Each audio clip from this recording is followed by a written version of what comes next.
결혼한 지 7년. 나는 매달 시댁 생활비 계좌로 200만 원을 보냈다. 명절이나 생신 때 드리는 용돈, 시누이 아이의 세뱃돈, 심지어 시어머니의 강원도 여행 경비까지 전부 내 신용카드로 긁었다. 하지만 경기도 광명시의 24평 낡은 아파트에 혼자 사시는 친정엄마는 매년 보일러, 배관이 터져 고생하시는데도 나는 단 50만 원조차 보내드리지 못했다. 그러던 어느 날 가족 모임 자리였다.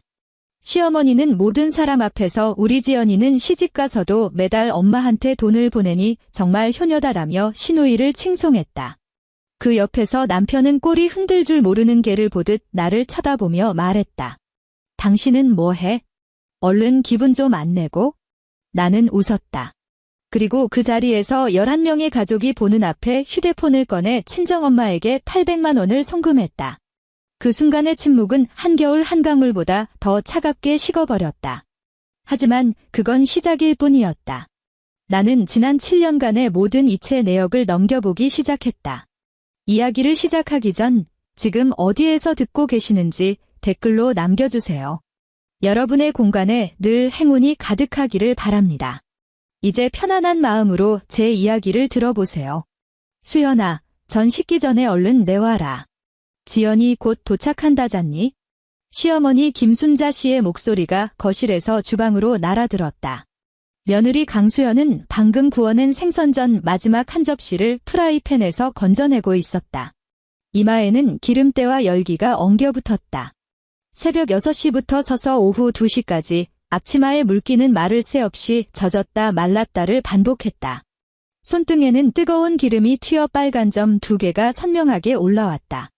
마포구의 32평 아파트 거실에는 이미 방석이 깔려 있었다.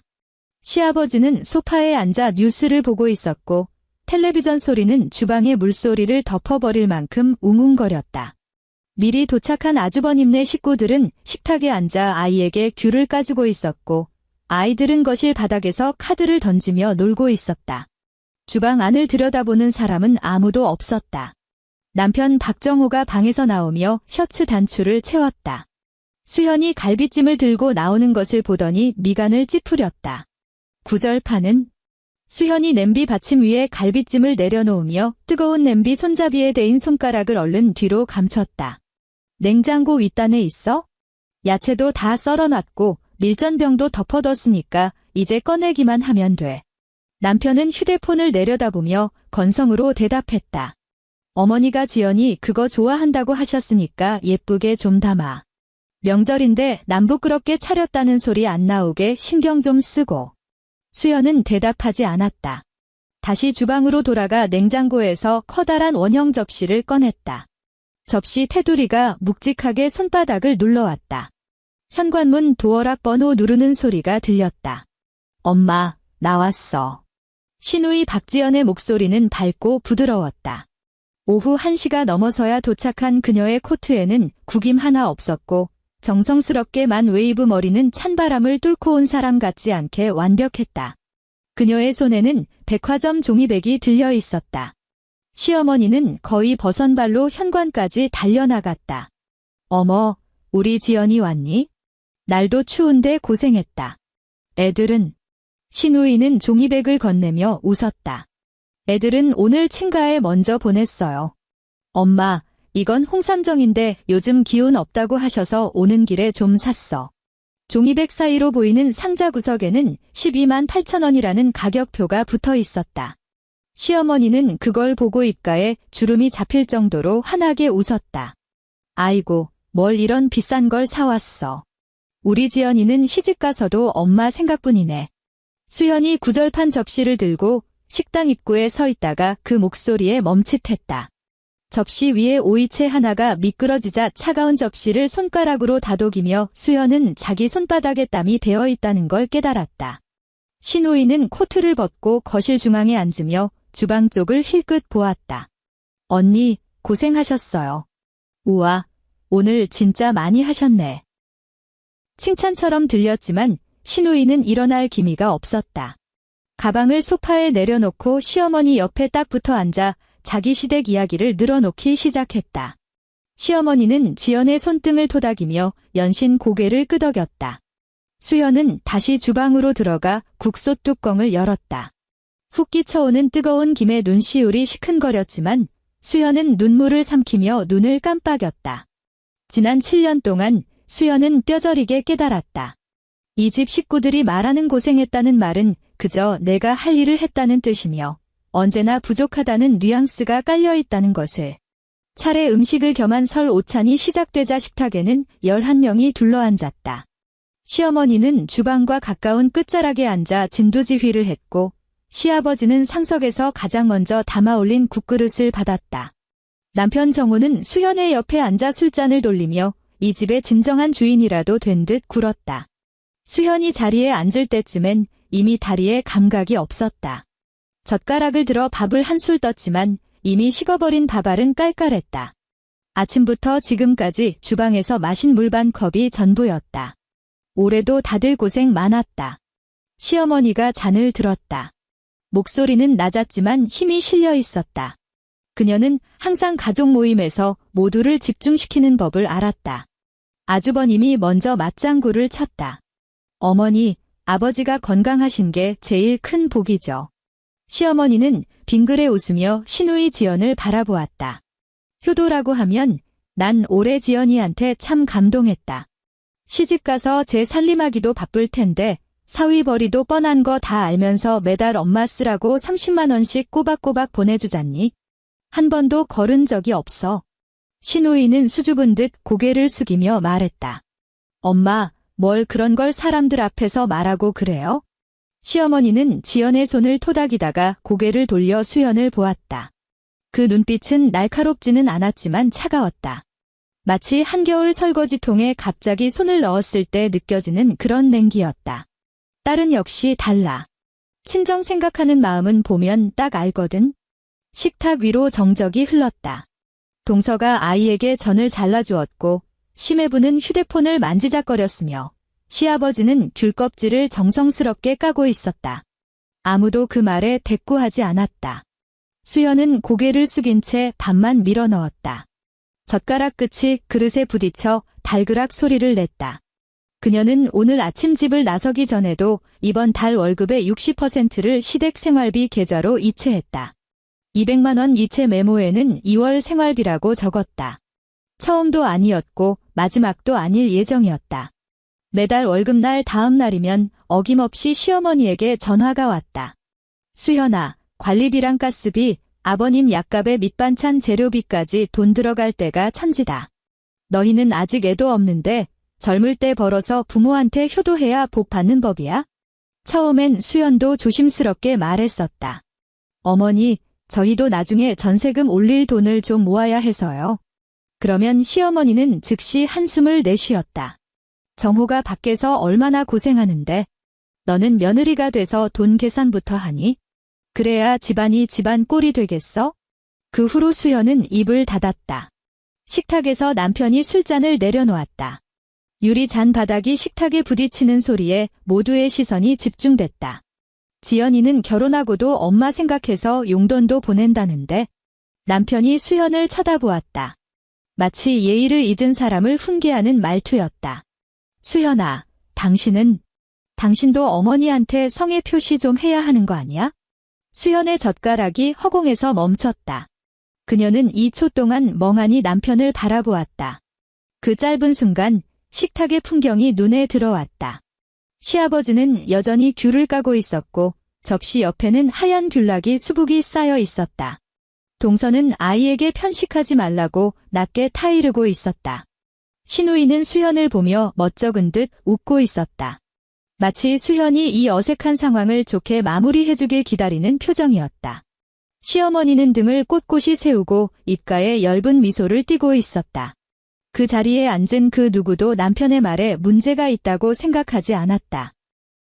수현이 젓가락을 내려놓았다. 정호 씨. 그녀가 물었다.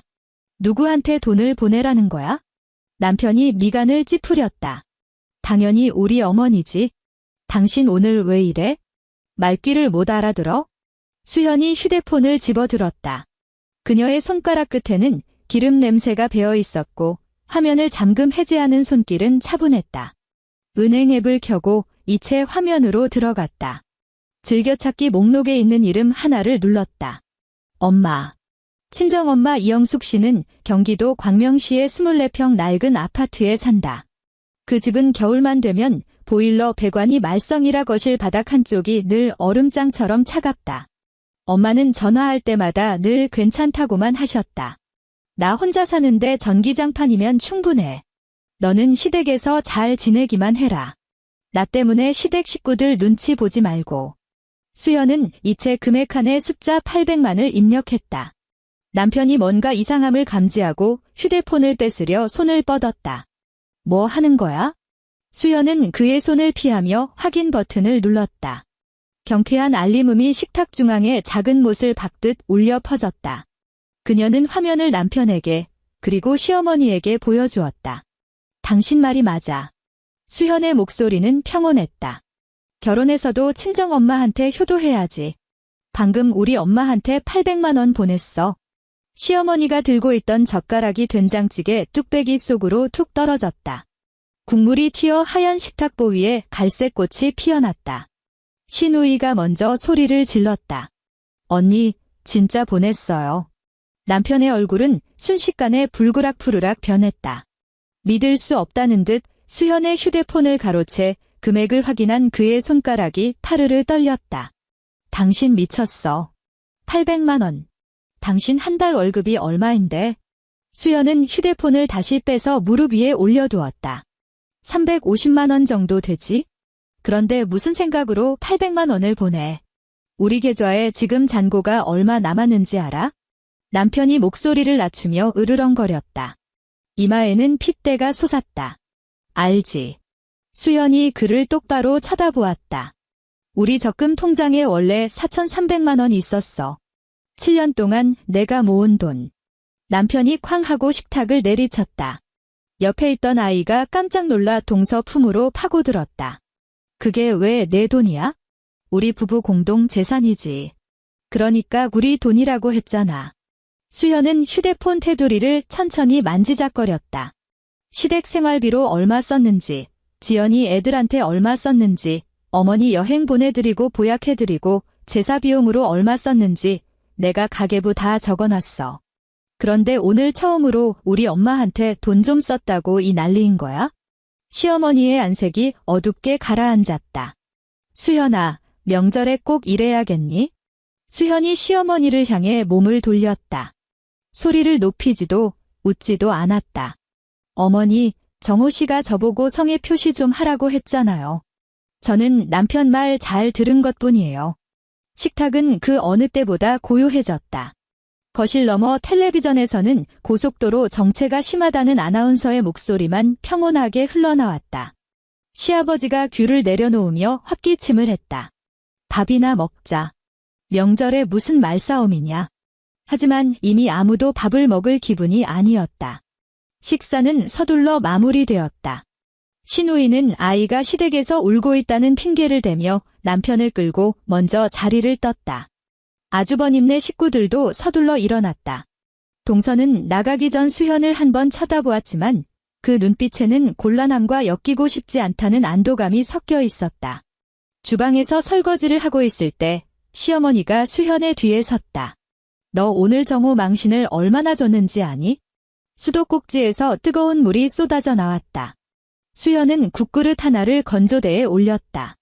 어머니, 망신당한 게 정호 씨뿐인가요? 시어머니의 목소리가 싸늘해졌다. 며느리가 시댁에서 말대꾸하는 거 보기 좋은 모습 아니다.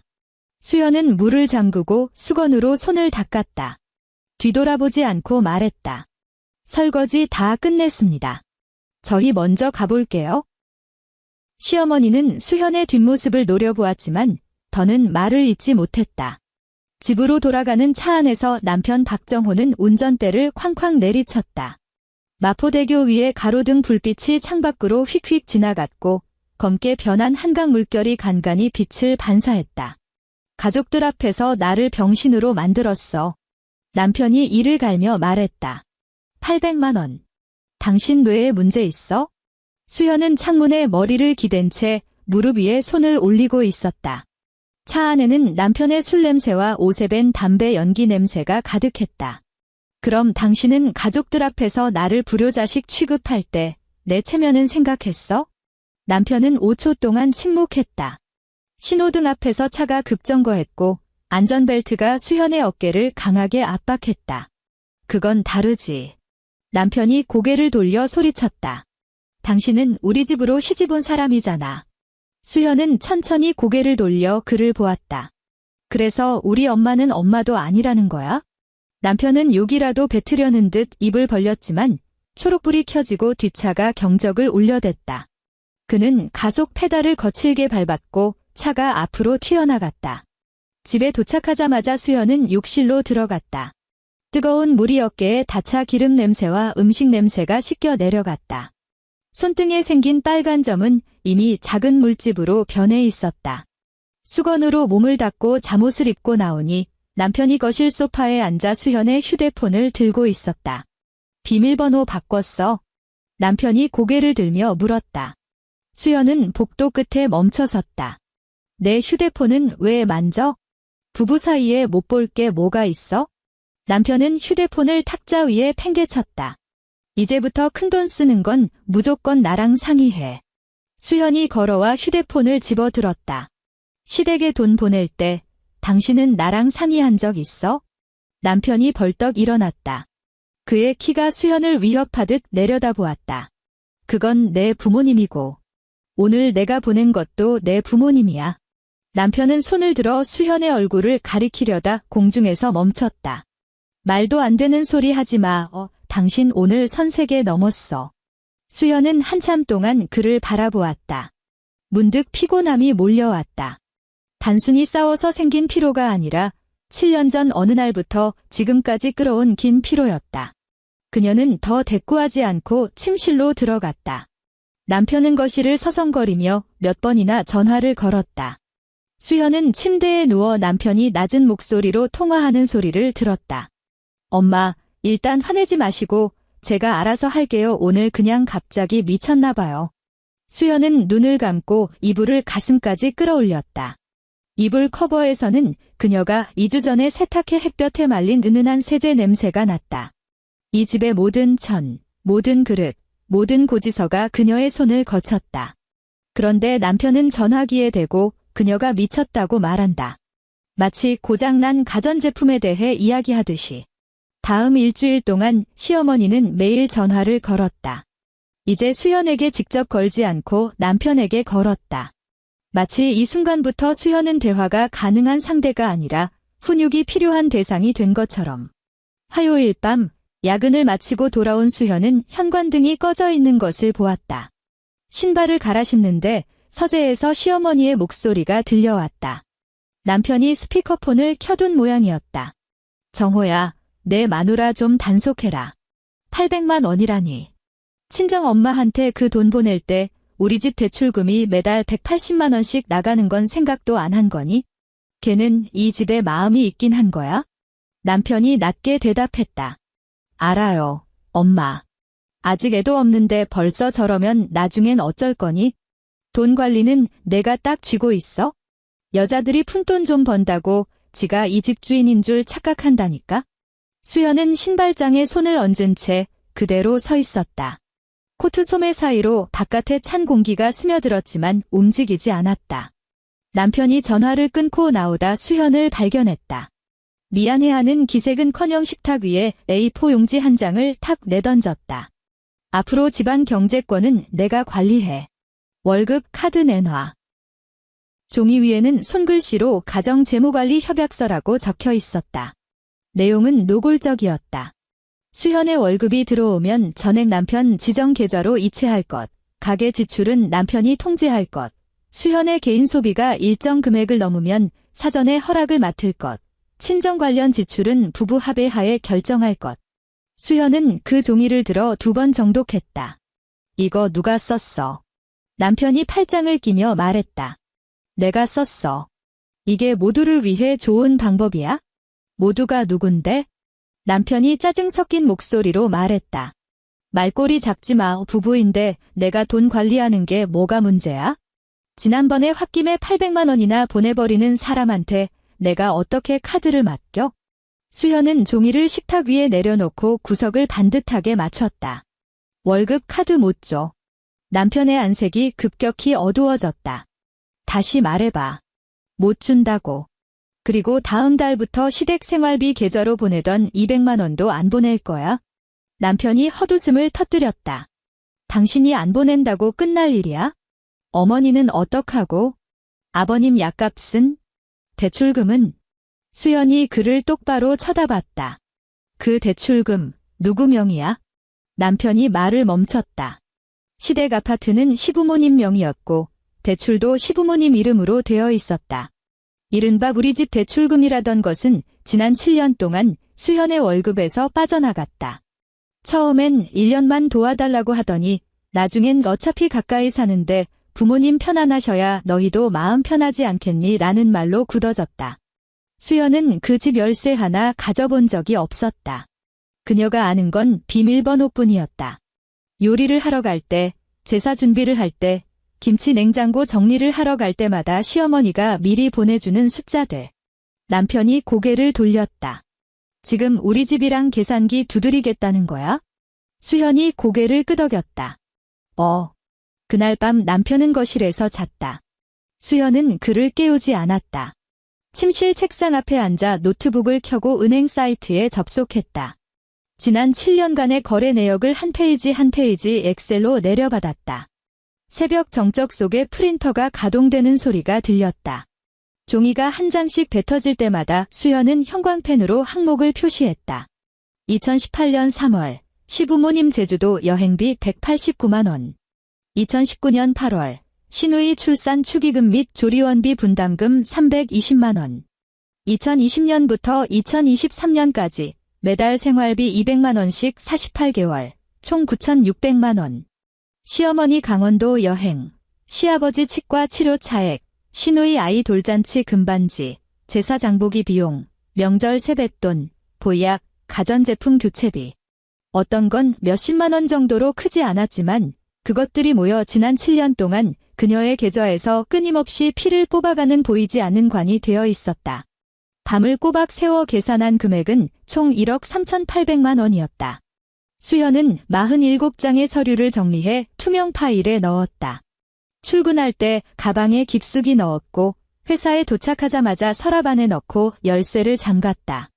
점심시간 수현은 구내식당에 가지 않았다. 책상에 앉아 편의점에서 사온 삼각김밥을 먹었다. 김이 눅눅했다. 복사기 근처 계약직 좌석이라 사람들이 바쁘게 오갔지만 수현은 파일 위에 얹은 물컵을 한참 동안 꽉 쥐고 있었다. 그녀가 어제 한숨도 자지 못했다는 사실을 아는 동료는 없었다. 대기업 빌딩의 통유리 창으로 겨울 햇살이 비쳐 들어와 책상은 깨끗하고 질서 정연해 보였다. 그녀의 연봉은 4,200만 원, 계약은 1년 단위였다. 부서의 온갖 자문은 그녀의 몫이었다. 그녀는 쉽게 일을 그만둘 수도 아이를 가질 수도 없었다. 시어머니는 입버릇처럼 말했다. 여자 나이 34인데 안 낳고 뭐하니?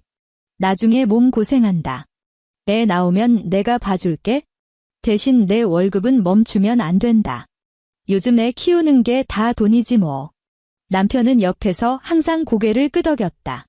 그때까지만 해도 수연은 자신이 조금 더 참으면 가족들이 진심을 알아줄 거라고 믿었었다.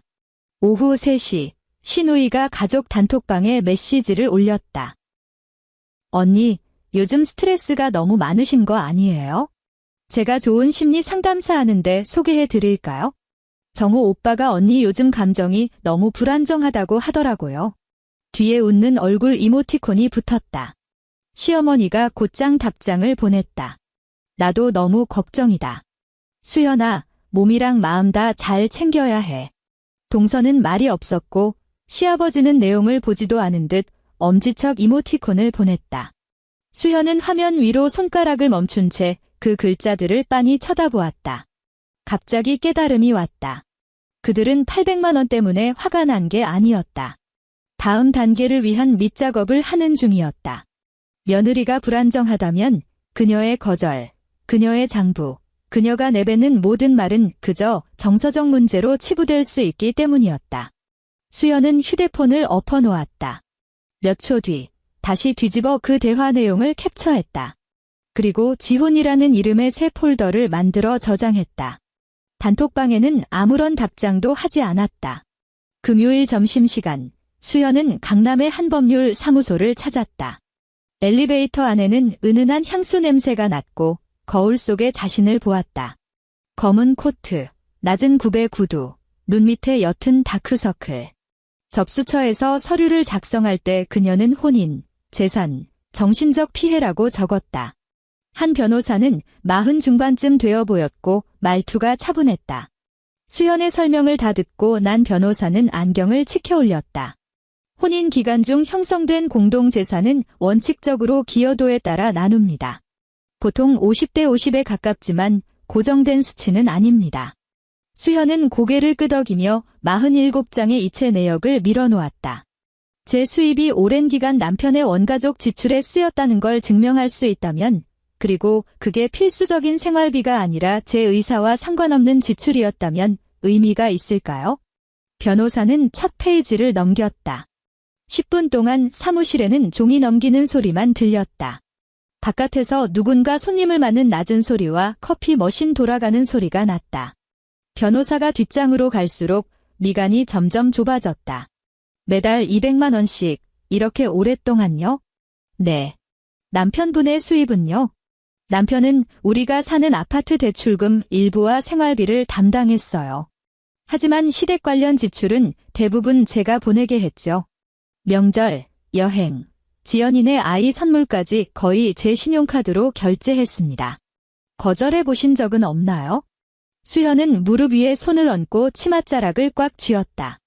몇 번 거절했지만 그럴 때마다 어머니는 가족 같지 않다고 하셨고 남편은 냉전을 버렸어요. 그래서 나중엔 그냥 입을 닫았습니다. 변호사가 서류를 덮었다. 이건 단순한 가계 지출 갈등이 아닙니다. 배우자의 원가족 비용을 장기간 강압적으로 부담하게 하고 비하 발언이나 경제권 통제, 정신적으로 불안정하다는 서사를 만드는 행위는 경제적 폭력과 정신적 학대에 해당할 수 있습니다. 증거가 완벽할수록 유리합니다. 수현이 물었다. 제가 얼마나 받을 수 있을까요? 변호사는 확답을 주지 않았다. 법원의 판단을 봐야 합니다. 하지만 이 이체 내역은 아주 중요합니다. 그리고 앞으로는 부부 공동계좌에서 상대방 가족 비용을 지출하지 마세요. 모든 소통은 기록으로 남기시고 상대방이 직접 위협이나 모욕, 경제적 통제를 하려 할 때 수현 씨가 대화 당사자라면 녹음도 가능합니다. 수현은 고개를 들었다. 남편이 전화를 스피커폰으로 켜두고 제가 옆에 있을 때는요. 변호사가 잠시 멈췄다. 상황에 따라 다르겠지만 불법 도청이 되지 않게 주의해야 합니다. 수현 씨와 전혀 상관없는 제3자끼리의 대화를 몰래 녹음하지는 마시고 수현 씨가 참여하고 있거나 본인에게 명확히 들으라고 하는 말들 위주로 확보하세요. 증거는 쓸 수 있어야지 상대에게 역공을 당해서는 안 됩니다. 수연은 그 말을 가슴에 새겼다. 그날부터 그녀는 2가지 일을 시작했다. 첫째, 시댁 단톡방의 모든 메시지를 캡처해 저장했다. 둘째, 남편이 그녀 앞에서 스피커폰을 켤 때마다, 그리고 그녀에게 월급 카드나 훈육, 친정비하 같은 말을 할 때마다 휴대폰 녹음기를 켜서 테이블 위에 올려두었다. 숨기지도 않았고 누군가의 대화를 훔쳐듣지도 않았다. 그저 그 말들이 공중으로 흩어지게 내버려 두지 않았을 뿐이다. 2주 후, 녹음 폴더에는 10개가 넘는 파일이 쌓였다. 어느 날 밤, 남편이 거실 소파에 앉아 시어머니와 통화를 하며 스피커폰을 켰다. 수연은 식탁에서 영수증을 정리하고 있었다. 시어머니의 목소리가 또렷하게 들려왔다. 월급 카드는 뺏었니? 남편은 수연을 힐끗 보며 일부러 들으라는 듯 말했다. 아직요. 요즘 아주 기세가 등등해요. 시어머니가 코웃음을 쳤다. 기세는 무슨? 걱정 마라. 카드부터 빼서. 걔는 좀 매운맛을 봐야 해. 집에서 여자가 돈을 쥐고 있으면 마음이 밖으로 도는 법이야? 수현의 휴대폰은 영수증 옆에서 녹음 화면이 켜진 채 빛나고 있었다. 그녀는 보약 영수증 한 장을 파일에 끼워 넣으며 손을 떨지 않았다. 또 다른 날, 남편이 술을 마시고 들어와 침실 문 앞에 서서 비틀거렸다. 넥타이는 삐뚤어졌고 눈은 충혈되어 있었다. 너 지금 되게 기고만장하지? 장부 찾고 캡처하고 무슨 회계 감사라도 나온 줄 알았어. 수현은 침대 끝에 앉아 대답하지 않았다. 남편이 한 걸음 다가오자 술 냄새가 확 끼쳐왔다. 너 계속 이렇게 말 안 들을 거면 경기도 광명 그 썩어가는 아파트로 돌아가. 내 엄마가 너 먹여 살려주나 보자. 광명 그 낡은 아파트는 겨울에 난방도 안 들어온다며? 거기서 평생 살고 싶어. 수현은 휴대폰 화면을 살짝 눌러 녹음이 잘 되고 있는지 확인했다. 그리고 물었다. 다 했어. 남편은 수현의 평온함에 당황한 듯 멈칫했다. 강수현, 나 이혼 못할 것 같아. 해, 그럼. 남편의 얼굴 근육이 일그러지더니 결국 문을 쾅 닫고 거실로 나갔다. 결정적인 순간은 시아버지가 무릎 관절 수술을 앞둔 주말이었다. 시어머니가 먼저 단톡방에 올렸다. 아버지가 요즘 다리가 너무 아파서 수술해야 할 것 같다. 자식들이 좀 힘을 보태야겠어. 신우이가 바로 답했다. 엄마, 저희 요즘 대출 이자가 너무 세서 애 유치원비도 장난 아니고 조금밖에 못 보탤 것 같아요. 남편은 단톡방에 답하지 않았다. 그날 밤, 남편은 수현 앞에서 신우이에게 전화를 걸었다. 수현은 주방에서 팔을 썰고 있었고 거실에서 들려오는 자신의 이름을 들었다. 엄마가 그랬어. 수현이 연봉 보너스 나오는 걸로 아버지 무릎 수술비 다 내라고. 너는 신경 쓰지 마. 이렇게 올해 성과급 좀 나온다니까 어차피 쓸 데도 없을 거야. 신우이가 안도하는 소리가 들렸다. 오빠, 근데 언니가 또 화내면 어떡해? 남편이 비웃듯 말했다. 내가 알아서 해. 요즘 좀 기를 죽여놔야 할 시기야. 수현의 손에 든 칼이 도마 위에서 멈췄다. 썰어놓은 파가 바닥으로 굴러 떨어졌다. 그녀는 허리를 굽혀 죽지 않았다. 대신 가스레인지 불을 끄고 거실로 걸어 나갔다. 내 성과급 한 푼도 못 내. 남편이 고개를 돌렸다.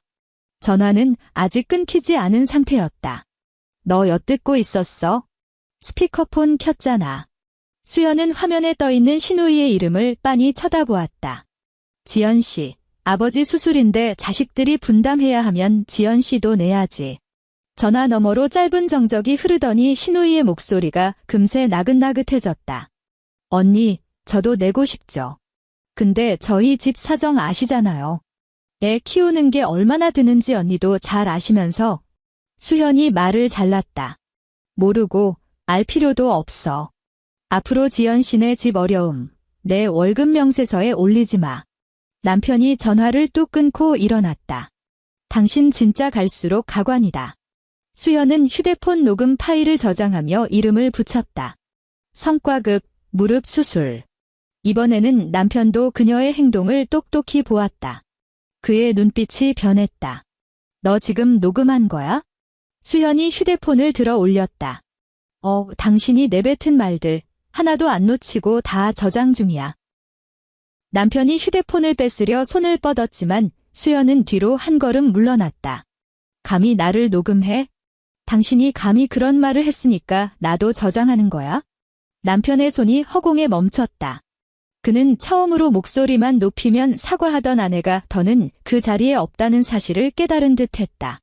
그날 밤 이후 집안의 공기는 무겁게 가라앉았다. 문 닫는 소리, 그릇 놓는 소리, 발소리 하나하나가 날카로웠다. 남편은 더 이상 수현 앞에서 스피커폰을 켜지 않았지만 자주 베란다로 나가 전화를 받았다. 수현은 따라가지 않았다. 변호사의 말을 기억했다. 모든 게 필요하지 않았다. 그녀에게는 쓸 수 있는 확실한 것들만 있으면 충분했다. 반전은 어느 수요일 밤에 일어났다. 수현이 밤 9시에 야근을 마치고 집에 왔을 때 현관 센서 등이 켜졌다. 비밀번호를 누르고 들어가니 거실 불이 다 켜져 있었다. 남편은 소파에 앉아 있었고 탁자 위에는 뜯어진 봉투 하나가 놓여 있었다. 봉투 왼쪽 상단에는 법률사무소의 이름이 찍혀 있었다. 수현은 현관에서 신발을 채 벗지 못한 채 멈춰 섰다. 남편이 고개를 들었다. 얼굴이 타락해 질려 있었다. 너 변호사 만났어? 그건 변호사 사무실에서 보낸 보충 서류였다. 이메일로 받기로 했지만 종이 문서가 집으로 동시에 배송된 모양이었다. 남편이 우편함에서 가져와 뜯어본 것이었다. 수연은 신발을 벗어 가지런히 정리하고 거실로 들어갔다. 남편이 서류 몇 장을 바닥으로 내팽개쳤다. 너 대체 뭘 하려는 거야? 수연은 허리를 숙여 종이를 주었다. 한 장 한 장 가지런히 정리했다. 이혼하려고. 거실에 2초 동안 정적이 흘렀다. 냉장고 돌아가는 낮은 소리만 들렸다. 남편이 갑자기 헛웃음을 터뜨렸다. 그 웃음에는 기가 찬다는 기색이 역력했다. 이혼. 너 이혼하면 내가 뭐라도 가질 수 있을 줄 알아? 이 아파트 내 명의로 산 거고 대출금도 내가 갚았어. 7년 동안 공짜로 살고 공짜로 먹었으면서 이제 돈 들고 나가겠다고? 수연은 서류를 가방에 넣었다. 이 아파트가 당신 명의로 산 건 맞지? 하지만 혼인 후 갚은 대출금, 공동저축, 그리고 내 가사 노동과 경제적 기여도까지 다 계산해야 할 거야. 남편이 수연 앞에 다가와 내려다보았다. 잘 아는 척하지 마. 너 같은 계약직이 뭘 안다고 그래? 나갈 거면 내 옷까지만 들고 나가. 다른 건 꿈도 꾸지 말고. 수연은 그를 똑바로 올려다보았다.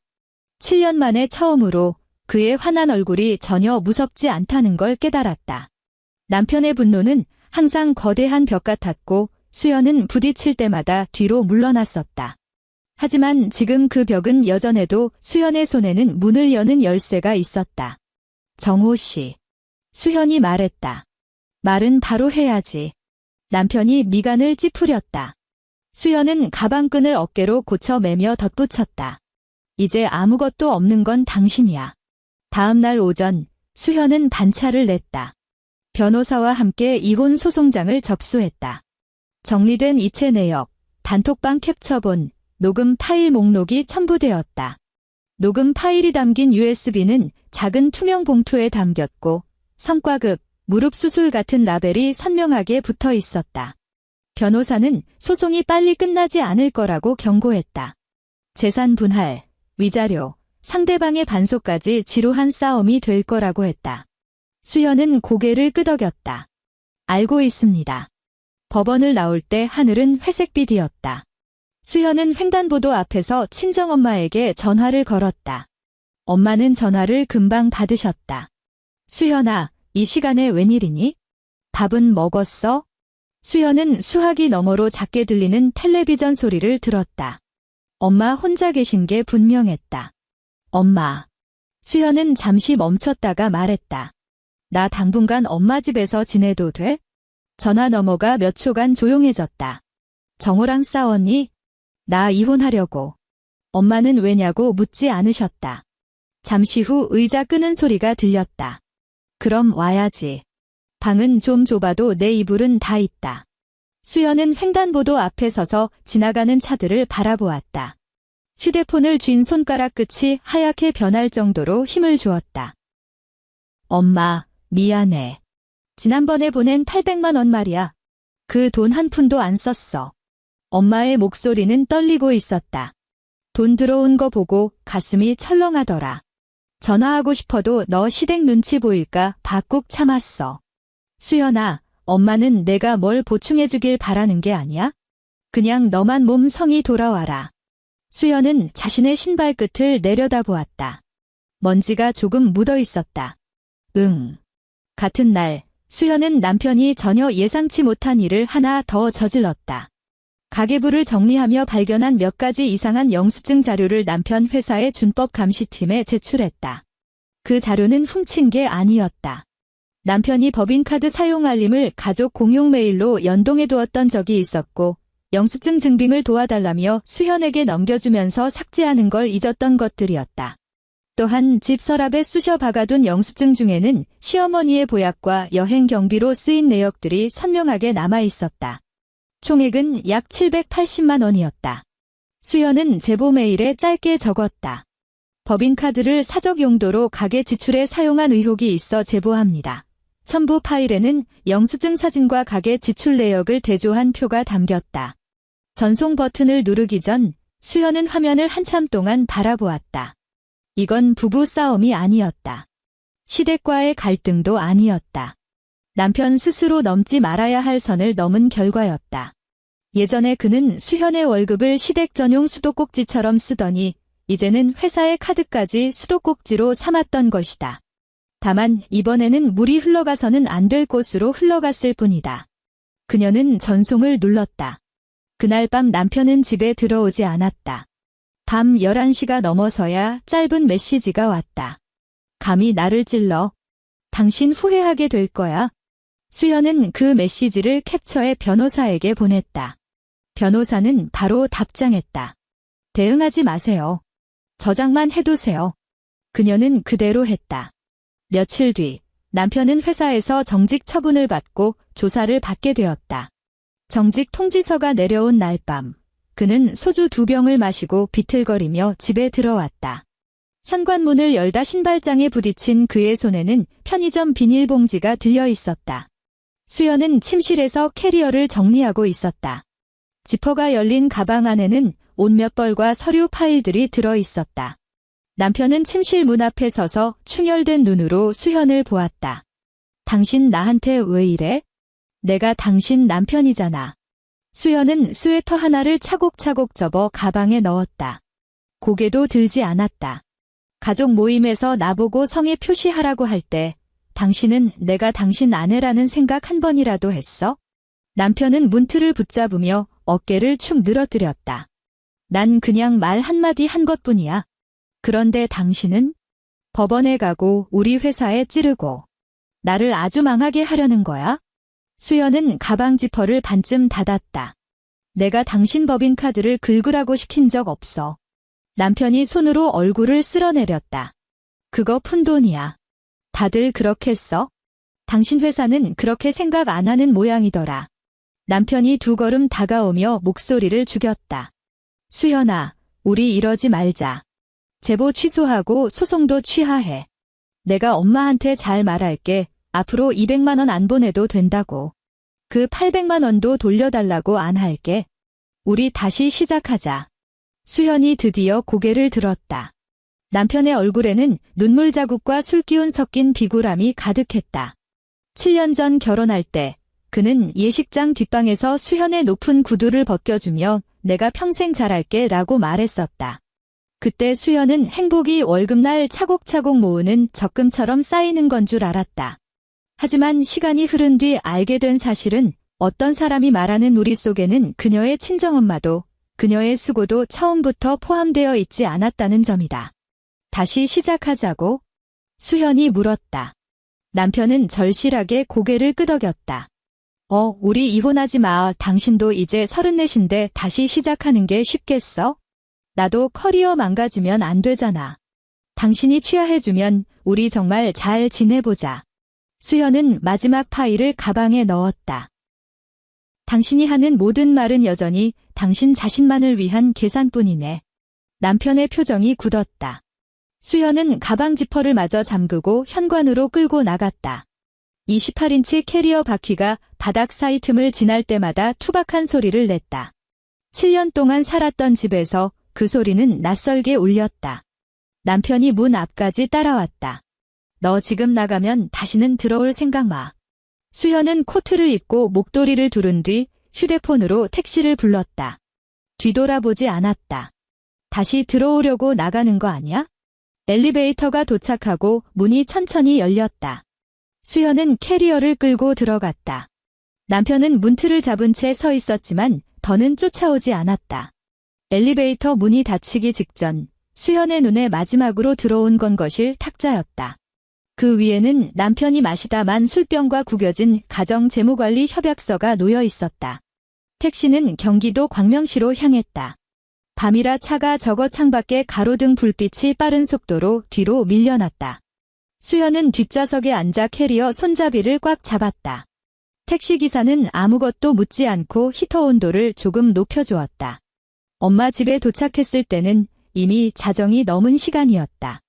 낡은 아파트 복도는 서늘했고 벽에는 오래된 공고문이 붙어 있었다. 벨을 누르자 문이 금방 열렸다. 엄마 이영숙 씨는 두꺼운 카디건을 걸치고 머리를 대충 묶은 모습이었다. 캐리어를 보더니 입술을 달싹이던 엄마는 결국 짧게 한마디만 하셨다. 들어와라. 바닥 차니까 양말부터 신고. 수연은 집 안으로 들어가 신발을 벗었다. 거실은 기억 속 모습 그대로였다. 빛바랜 소파 커버, 창가에 놓인 시든 화분. 보일러가 안 들어오는 바닥 한쪽에는 두툼한 매트가 깔려 있었다. 내 방에 이불 펴놨다. 엄마가 캐리어를 대신 끌어주려 하자 수현이 얼른 말렸다. 엄마, 내가 할게. 엄마는 주방으로 가서 따뜻한 물 한 잔을 떠 오셨다. 밥은? 수현이 고개를 저었다. 엄마는 냉장고를 열어보더니 식은 밥과 국을 꺼내셨다. 몇 분 뒤 식탁 위에는 따뜻한 밥 한 공기와 국, 그리고 소박한 밑반찬 2가지가 차려졌다. 화려하진 않았지만 누구에게 먼저 떠줘야 하는지 눈치 볼 필요도, 가짓수가 적다고 타박하는 사람도 없었다. 수연은 숟가락을 들어 국물을 한 모금 마셨다. 목을 타고 내려가는 온기에 굳어있던 손가락이 천천히 풀렸다. 엄마는 맞은편에 앉아 시댁 이야기도, 사위 욕도 하지 않으셨다. 수현이 밥을 반 공기쯤 비웠을 때 엄마가 입을 떼셨다. 그 800만 원, 내일 다시 내 계좌로 보낼게. 수현이 고개를 들었다. 아니야, 엄마. 그 돈으로 보일러 배관부터 고쳐. 엄마가 손사래를 쳤다. 그건 나중에 해도 돼. 너 지금 소송하려면 돈 들어갈 때 많을 텐데. 내가 알아서 해. 수현이 숟가락을 내려놓았다. 그 돈, 진작 줬어야 했던 거야? 엄마는 수현을 바라보셨다. 눈가에 주름이 깊게 파여 있었다. 수현아, 엄마는 내 돈 기다린 게 아니야. 수현은 고개를 숙이고 밥알을 한 톨씩 긁어 모았다. 알아, 엄마. 하지만 그 당연한 사실을 행동으로 옮기기까지 그녀는 7년이라는 세월을 돌아와야 했다.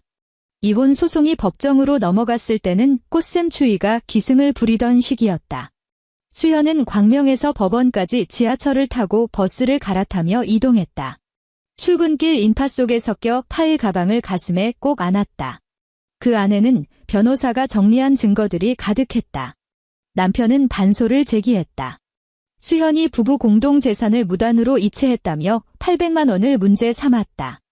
시댁 식구들은 단톡방 대화 내용을 제출하며 수현이 정서적으로 불안정하고 갑작스러운 거액 송금으로 가정을 파탄냈다고 주장했다. 첫 조정 기일 날 남편은 시어머니와 함께 나타났다. 시어머니는 짙은 색 코트를 입고 머리를 단정하게 빗어 넘긴 채 대기실 의자에 앉아 있었다. 수현을 보자마자 벌떡 일어났다. 수현아, 이제 만족하니? 온 가족을 법원까지 끌고 오니까 속이 시원해? 변호사가 수현 앞을 가로막았다. 의뢰인에게 직접 접촉하지 마십시오. 시어머니는 변호사를 보며 억울하다는 듯 목소리를 높였다. 내가 시어머니예요. 우리 집안일인데 왜 남이 참견이야? 수현은 변호사 뒤에서 아무 말도 하지 않았다. 남편은 한쪽 구석에 앉아 고개를 숙인 채 바닥만 쳐다보고 있었다. 조정은 결렬되었다. 시어머니는 며느리가 시부모 봉양하는 건 당연하다고 고집했고 남편은 모든 지출이 수현의 자발적 동의하에 이루어졌다고 주장했다. 그들의 변호사는 800만 원 송금을 악의적인 재산 은닉이라고 몰아붙였다. 수현의 변호사는 47장의 이체 내역을 카테고리별로 분류해 조목조목 설명했다. 매달 고정적인 200만 원, 명절 지출, 시댁 여행비, 보약, 시누이 관련 선물 비용들, 그리고 단톡방에서 심리상담 주문하며 수현을 몰아갔던 캡처본을 내밀며 피고 측이 갈등 후 유리한 서사를 조작하려 했다고 지적했다. 판사가 서류를 넘기는 소리만 조용한 사무실에 울렸다. 피고 측. 판사가 남편 쪽을 바라보았다. 원고가 피고 부모 계좌로 장기간 송금해온 사실에 대해 이견이 있습니까? 남편 측 변호사가 답했다. 금액 자체는 인정합니다만 이는 가족 간의 부양 의무와 상부상조 차원이었습니다. 판사가 다시 물었다. 원고의 친정에도 비슷한 수준의 지원이 있었습니까? 남편의 변호사가 잠시 말을 멈췄다. 혼인 생활 중 각 가정의 형편이 다르다 보니 판사가 쐐기를 박듯 물었다. 피고가 원고의 어머니에게 정기적인 생활비나 의료비를 지원한 적이 단 한 번이라도 있습니까? 남편이 고개를 들었지만 입술만 달싹일 뿐 아무 말도 하지 못했다. 수연은 원고석에 앉아 무릎 위에 손을 올렸다. 남편을 쳐다보지 않았다. 그녀의 시선은 책상 위 서류 뭉치에 고정되어 있었다. 너무 많이 넘겨서 끝이 닳아버린 종이들. 재판 과정에서 남편 측은 계속해서 800만 원을 물고 늘어졌다. 수현의 변호사는 상대의 말이 다 끝나길 기다렸다가 종합표를 제출했다. 재판부께서 보시다시피 지난 7년 동안 원고 개인 수입의 70% 이상이 피고의 원가족을 위해 지출되었습니다. 비필수적 지출만 합쳐도 약 1억 3,800만 원에 달합니다. 원고가 자신의 어머니에게 일시적으로 보낸 800만 원은 전체 지출 규모에 비하면 매우 낮은 비율입니다. 또한 이 금액은 명확한 용처가 확인되었으므로 재산 은닉이라 볼 수 없습니다. 판사는 서류를 검토한 뒤 판결했다. 제출된 자료에 따르면 원고가 피고의 원가족 지출을 장기간 전담해왔으며 피고는 이 지출들이 원고의 자유로운 의사에 의한 것이었음을 입증하지 못했습니다. 800만 원 송금은 7년 전체 지출 규모에 비추어 볼 때 부부 공동 재산의 악의적 유출로 보기 어렵습니다. 남편 측 변호사의 안색이 나빠졌다. 남편은 책상 밑에서 주먹을 꽉 쥐고 있었다. 방청석에 앉아있던 시어머니의 거친 호흡 소리가 들려왔다. 재판이 끝나고 수현은 변호사와 함께 복도로 나왔다. 법원의 하얀 조명이 바닥에 반사되어 번쩍였다. 복도 모퉁이에서 신우이가 불쑥 나타나 앞을 가로막았다.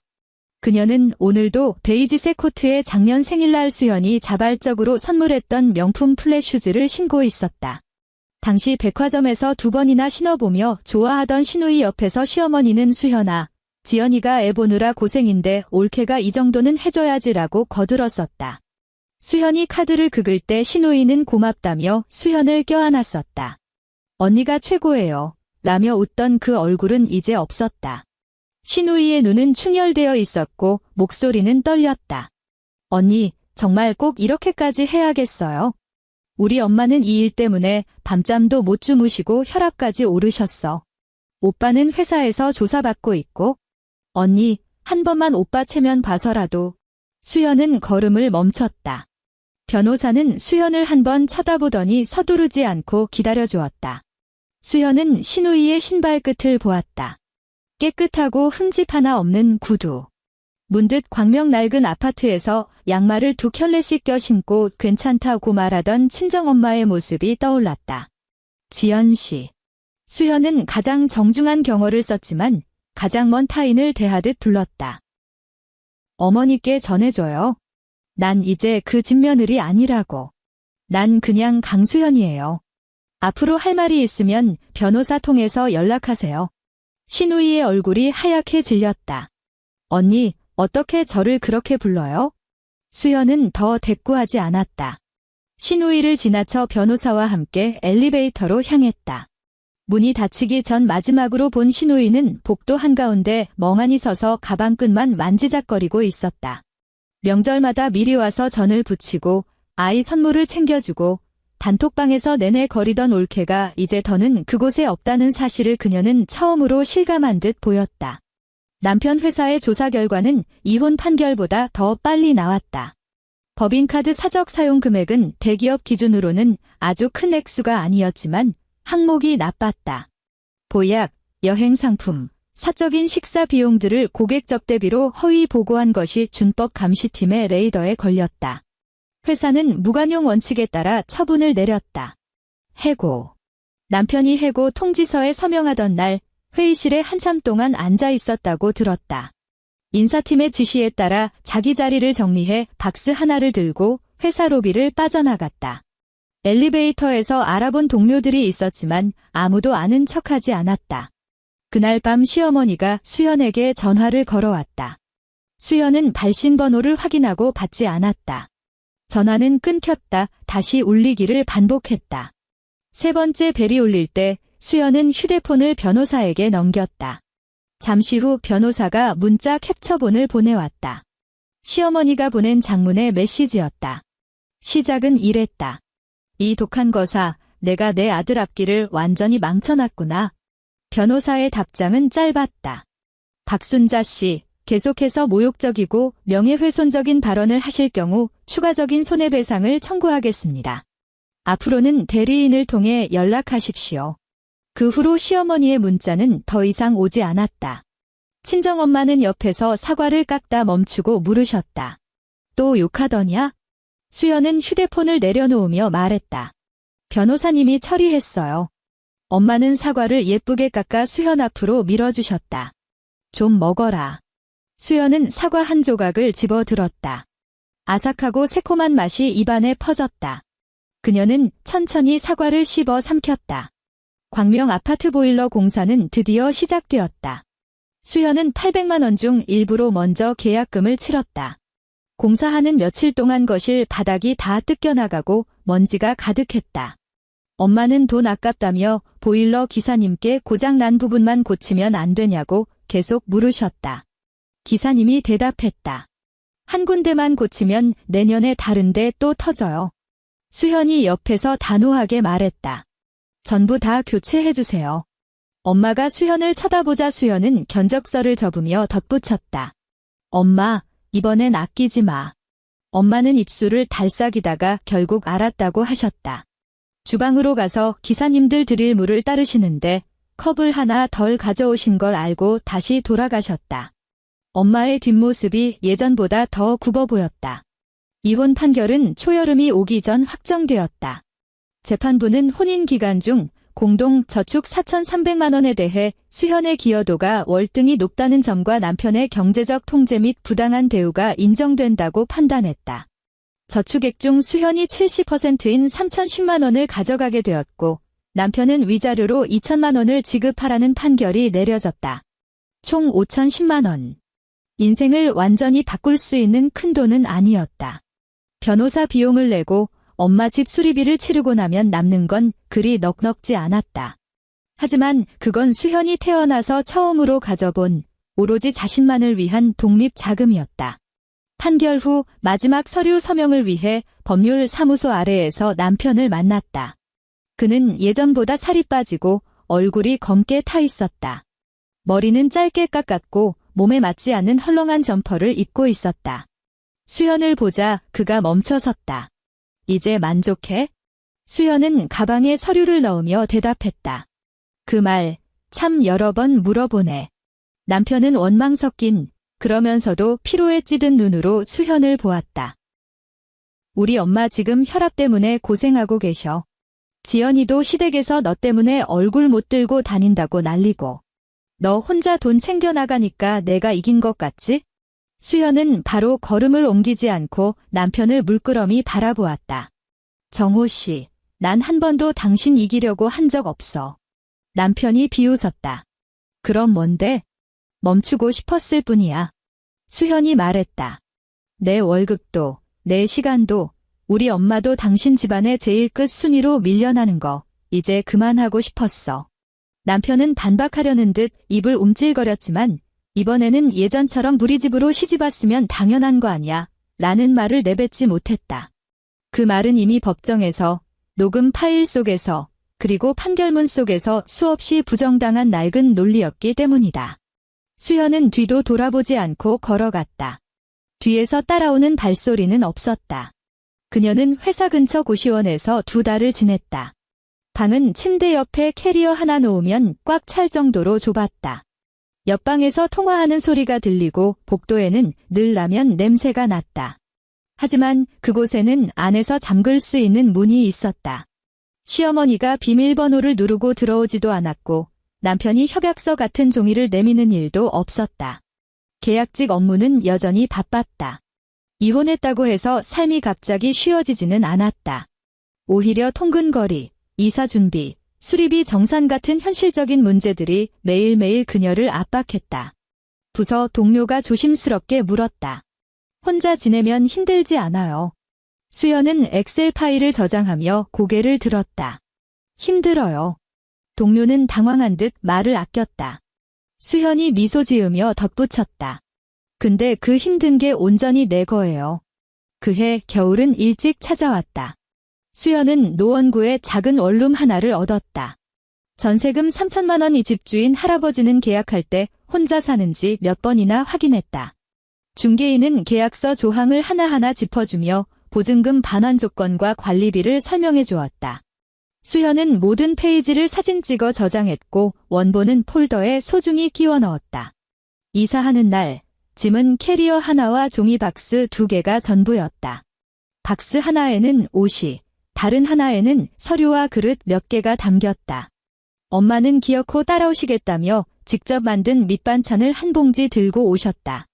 냉장고가 비어있으면 안 된다. 방은 작았지만 창문이 조용한 골목을 향해 있었다. 창문을 열자 1월의 찬바람이 훅 끼쳐와 수연은 눈을 찡긋 감았다. 멀리서 아이들 하교하는 소리, 주차하는 소리, 바람이 베란다 난간을 스치는 소리가 들렸다. 엄마는 냉장고에 반찬을 채워 넣으시더니 바닥에 주저앉아 보일러 스위치를 확인하셨다. 여기는 바닥이 금방 따뜻해지네. 엄마는 손으로 장판을 쓸어보며 안심하셨다. 우리 집 예전보다 훨씬 낫다. 수연은 문 앞에 서서 바닥을 살피는 엄마의 뒷모습을 보았다.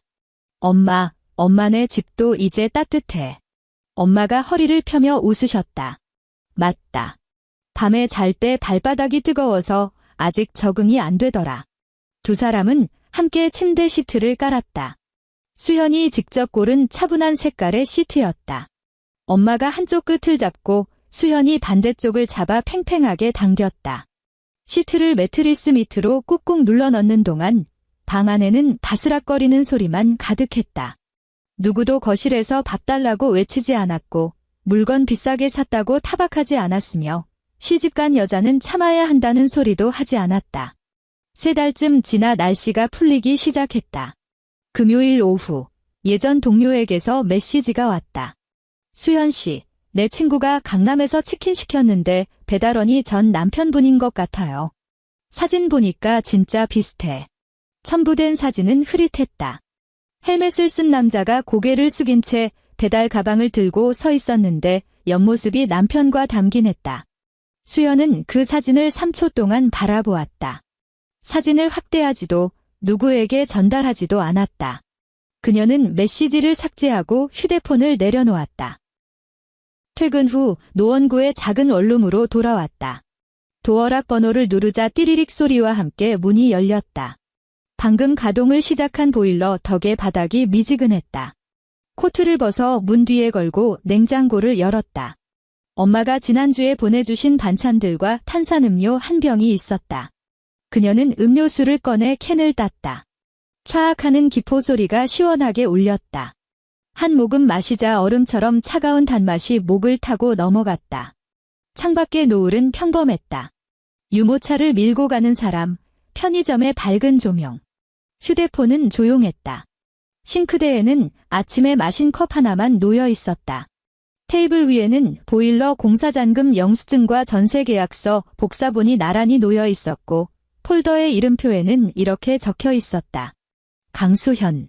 그녀는 음료수 캔을 내려놓고 싱크대로 가서 컵을 씻었다. 물기를 털어 건조대에 엎어놓았다. 컵은 흔들림 없이 그 자리에 바로 섰다. 더는 누구의 컵도 대신 닦아줄 필요가 없었다. 엔드.